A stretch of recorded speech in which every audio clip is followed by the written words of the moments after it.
Hi friends, welcome to ITI gold technical channel में आपका स्वागत है। Daily current affairs, vacancies information, ITI से रिलेटेड वीडियो पाने के लिए हमारे चैनल को सब्सक्राइब कीजिए। सब्सक्राइब करने के बाद बेल आइकन को ऑन कीजिए ताकि मैं जो भी नया वीडियो बनाऊं सबसे पहले आपके पास पहुंचे और आप उसे देखें। यदि आपको सेशन अच्छा लगता है, सेशन से कुछ जानकारी मिलती है तो इसे लाइक कीजिए और दोस्तों में शेयर कीजिए। शेयर जरूर कीजिएगा क्योंकि यह कॉम्पिटिशन की तैयारी करने वाले बच्चों के लिए बहुत ही इंपॉर्टेंट सेशन है। चलिए सेशन की ओर चलते हैं। यदि आप हमारे चैनल ITI गोल्ड टेक्निकल पर पहली बार आए हो तो इसे सब्सक्राइब कीजिए और अपने दोस्तों से भी जरूर करवाइएगा। और आज हम पढ़ेंगे 20 जुलाई 2021 से जितने भी इंपॉर्टेंट करंट अफेयर क्वेश्चन बनेंगे वह इस वीडियो में पढ़ेंगे। इस वीडियो की PDF फाइल की लिंक मैं इसी वीडियो के डिस्क्रिप्शन में दे दूँगा, वहाँ से जाकर उसे डाउनलोड कर लीजिए ताकि एग्ज़ाम के टाइम पर आप आसानी से रिविज़न कर सकते हैं। तो आज का हमारा पहला क्वेश्चन है, हाल ही में नेल्सन मंडेला अंतर्राष्ट्रीय दिवस कब मनाया गया है? तो इस क्वेश्चन का right answer option number D 18 जुलाई। प्रत्येक वर्ष 18 जुलाई को नेल्सन मंडेला दिवस मनाया जाता है अंतर्राष्ट्रीय स्तर पर।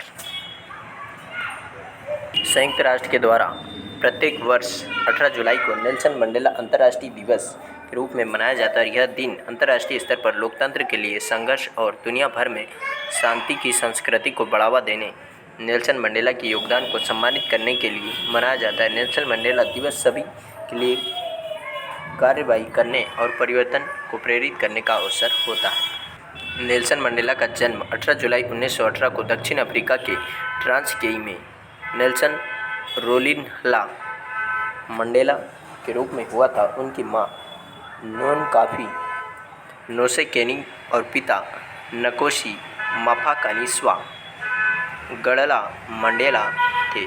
और जब रोलिन्हला 12 वर्ष का था तब उसके पिता की मृत्यु हो गई और इसीलिए वह मखेकेजनवी के महान स्थान पर जोंगिटबा का वार्ड बन गया था।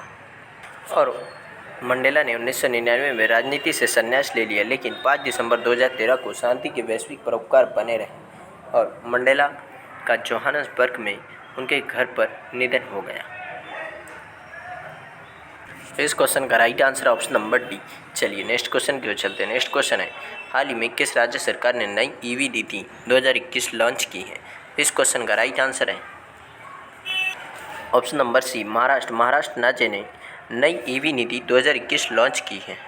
महाराष्ट्र राज्य सरकार ने नई इलेक्ट्रॉनिक वाहन नीति 2021 लॉन्च की है। राज्य के पर्यावरण मंत्री आदित्य ठाकरे द्वारा घोषित नीति का उद्देश्य देश में बैटरी इलेक्ट्रिक वाहनों को अपनाने में तेज़ी लाना और महाराष्ट्र में पेश की गई नई EV नीति 2018 की नीति का संशोधन है। इसे महाराष्ट्र को भारत में बैटरी से चलने वाले इलेक्ट्रिक वाहनों का सबसे बड़ा उत्पादक बनाने का उद्देश्य से पेश किया गया है। और इस नीति का लक्ष्य 2025 तक सभी नए वाहनों के पंजीकरण में इलेक्ट्रिक वाहनों का 10% हिस्सा बनाना है। और इस महत्वाकांक्षी मिशन के लिए राज्य सरकार ने 930 करोड़ रुपए की पॉलिसी 31 मार्च 2025 तक वैध की है। इसे सफल बनाने के लिए इलेक्ट्रिक वाहनों को रोड टैक्स और रजिस्ट्रेशन चार्जिंग में छूट दी जाएगी।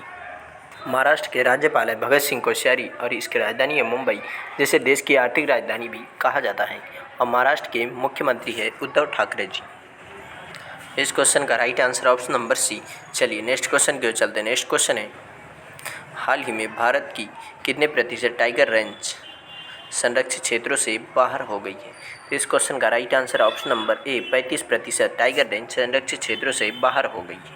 WWF UNEP की एक रिपोर्ट के अनुसार भारत की 35% बाघ श्रृंखलाएँ संरक्षित क्षेत्र से बाहर है और मानव पशु संघर्ष दुनिया की 75% से अधिक जंगली बिल्ली की प्रजातियों को प्रभावित करता है। रिपोर्ट के अनुसार सभी के लिए भविष्य मानव वन्य जीव और सह अस्तित्व के लिए एक आवश्यकता ने बढ़ती मानव वन्य जीव लड़ाई की जांच की और यह पाया कि समुद्री और स्थलीय संरक्षित क्षेत्र विश्व स्तर पर केवल 9.67% का आवरण बचा है। और world wide fund for nature का मुख्यालय है ग्लैन स्विट्जरलैंड में और UNEP का मुख्यालय है नैरोबी केन्या में।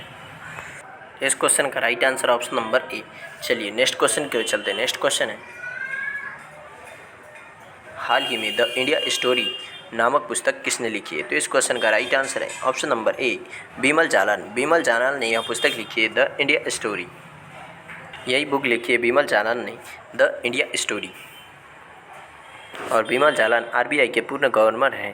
इन्होंने यह बुक लिखी है द इंडिया स्टोरी शीर्षक से एक नई पुस्तक लिखी। पुस्तक भारत के आर्थिक इतिहास पर केंद्रित है और इसका उद्देश्य भारत की राजनीतिक अर्थव्यवस्था के भविष्य के लिए उदाहरण प्रदान करना और उन्होंने इन नीतियों के लागू करने के लिए शासन की भूमिका के बारे में बात करने के लिए अर्थव्यवस्था के मैट्रिक्स से परे को आगे बढ़ाने से पहले अतीत से सीखने पर अंतर्दृष्टि प्रदान करने के लिए 1991 से 2019 तक भारत के आर्थिक नीतियों का पता लगाया और उन्होंने India then and now India ahead किताबें भी लिखी है। इस क्वेश्चन का राइट आंसर है ऑप्शन नंबर ए, इसका राइट आंसर है। चलिए नेक्स्ट क्वेश्चन की ओर चलते हैं। नेक्स्ट क्वेश्चन है, हाल ही में यूएनडीपी इक्वेटर प्राइज 2021 कितने संगठनों ने जीता है? तो इस क्वेश्चन का राइट आंसर है ऑप्शन नंबर सी, 2 संगठनों ने जीता है। यह दोनों संगठन भारत के हैं। अधिमलाई पंज गुडियनर प्रोड्यूसर कंपनी लिमिटेड और स्नेहकुंजा ट्रस्ट संरक्षण और जैव विविधता के क्षेत्र में अपने काम के लिए प्रतिष्ठित इक्वेटर पुरस्कार 2021 से के 10 पुरस्कार विजेताओं में से यूएनडीपी जैव विविधता संरक्षण और सतत उपयोग के माध्यम से गरीबी को कम करने के सामुदायिक प्रयासों को मान्यता देने के लिए यह द्विवार्षिक पुरस्कार दिया जाता है। तो इस क्वेश्चन का right answer option number C, 2 संगठनों को मिला है भारत के। तो इस क्वेश्चन का right answer option number C है। चलिए नेक्स्ट क्वेश्चन है, हाल ही में किस हवाई अड्डे पर फिल्म सिटी के बीच हवाई अड्डे और फिल्म सिटी के बीच भारत की पहली पॉड टैक्सी चलेगी? तो इस क्वेश्चन का right answer option number Noida हवाई अड्डे और फिल्म सिटी के बीच चलेगी पॉड टैक्सी। यही है पॉड टैक्सी। क्या है pod taxi? Indian port rail and रोपे कॉरपोरेशन लिमिटेड ने नोएडा एयरपोर्ट, जेवर और फिल्म सिटी के बीच पॉड टैक्सी सेवा के लिए एक विस्तृत परियोजना तैयार की है। दोनों गंतव्यों के बीच चालक रहित टैक्सी चलाने की योजना है। यमुना एक्सप्रेसवे औद्योगिक विकास प्राधिकरण को सौंपी गई है इसकी जिम्मेदारी और इसकी लागत लगभग 862 करोड़ रुपए होगी। इसकी दूरी 14 किलोमीटर है और यह भारत की पहली पॉड टैक्सी सेवा होगी। और पॉड टैक्सियों में प्रति कार 4 से 6 यात्री बैठ सकते हैं और यह महत्वपूर्ण परियोजना फिल्म सिटी और नोएडा अंतर्राष्ट्रीय हवाई अड्डे के बीच मौजूद आवासीय और औद्योगिक क्षेत्रों को सुगम कनेक्टिविटी प्रदान करेगी। और डीपीआर के अनुसार कॉरिडोर 21, 28, 29, 30 और 32 जैसे विभिन्न क्षेत्रों से होकर गुजरेगा जो येदा के क्षेत्र में अंतर्गत आते हैं। तो इस क्वेश्चन का राइट आंसर है ऑप्शन नंबर सी, इसका राइट आंसर है। चलिए नेक्स्ट क्वेश्चन की ओर चलते हैं। नेक्स्ट क्वेश्चन है, हाल ही में आईओए ने किसको भारत के ओलंपिक दल के प्रेस अताशे के रूप में नामित किया? तो इस क्वेश्चन का राइट आंसर ऑप्शन नंबर ए, बी.के. सिन्हा। बी.के. सिन्हा को नामित किया है। भारतीय ओलंपिक संघ ने सेवानिवृत्त आईपीएस अधिकारी बी.के. सिन्हा को नियुक्ति किया है और वह 23 जुलाई से शुरू होने वाले टोक्यो ओलंपिक खेलों में सुरक्षा के साथ साथ देश के दल के प्रेस अताशे की दोहरी भूमिका निभाएंगे। सिन्हा हरियाणा के पूर्व डीजीपी है और राष्ट्रपति के पुलिस पदक प्राप्तकर्ता भी है। भारतीय ओलंपिक संघ के अध्यक्ष हैं नारायण रामचंद्रन और इस भारतीय ओलंपिक संघ की स्थापना की गई थी 1927 में। इस क्वेश्चन का राइट आंसर है ऑप्शन नंबर ए, इसका राइट आंसर है। चलिए नेक्स्ट क्वेश्चन की ओर चलते हैं। नेक्स्ट क्वेश्चन है, हाल ही में किसने खुदरा प्रत्यक्ष योजना प्रारंभ की है? इस क्वेश्चन का राइट आंसर है ऑप्शन नंबर ए, आरबीआई। आरबीआई ने खुदरा प्रत्यक्ष योजना प्रारंभ की है। आरबीआई की स्थापना की गई थी सन 1935 में। कब? 1935 में। और इसके अभी प्रेजेंट टाइम पर गवर्नर हैं शक्तिकांत दास। कौन है? शक्तिकांत दास। और इसका मुख्यालय है महाराष्ट्र की राजधानी मुंबई में। चलिए नेक्स्ट क्वेश्चन की ओर चलते हैं। नेक्स्ट क्वेश्चन है, हाल ही में किस राज्य में एक ब्लॉक एक उत्पाद योजना प्रारंभ की है? तो इस क्वेश्चन का right answer option number D, Haryana. Haryana में यह योजना प्रारंभ की है।